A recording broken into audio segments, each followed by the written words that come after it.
మీ ఆచారాల్లో ఉందేమో కానీ మా ఆచారాల్లో లేదయ్యా. మా ఆచారాల్లో లేదిలా. అర్థమవుతుందా?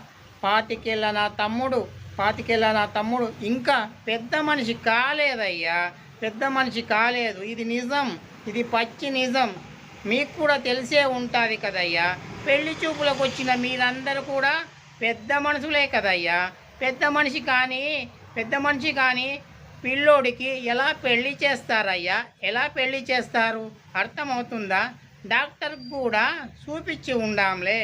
మందులు వాడుతున్నాడు. ఈ సంక్రాంతికి మా తమ్ముడు పెద్ద మనిషి అవుతాడులే అయ్యా. పెద్ద మనిషి అవుతాడు. అప్పుడు మాట్లాడుకుందాం పెళ్ళి గురించి. అర్థమవుతుండదా మీకు? చూడమ్మి, నువ్వు ఈ కూల్ డ్రింక్ తాగేసి వెళ్ళు. అర్థమవుతుందా?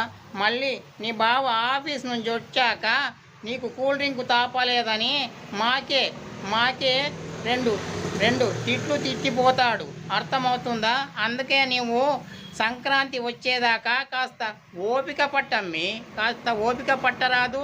క్యాలెండర్లో డేట్లు చూస్తూ ఉండు. సంక్రాంతి వచ్చిందంటే అదే రోజు మీ ఇద్దరికి నేను నిశ్చితార్థం చేస్తాను. వాడు పెద్ద మనిషి అవ్వంగానే సంక్రాంతి రాగానే మీ ఇద్దరికి నేను నిశ్చితార్థం చేస్తాను కదమ్మీ. అంతే. అర్థమవుతుందా? హ్యాపీగా ఉండమ్మీ.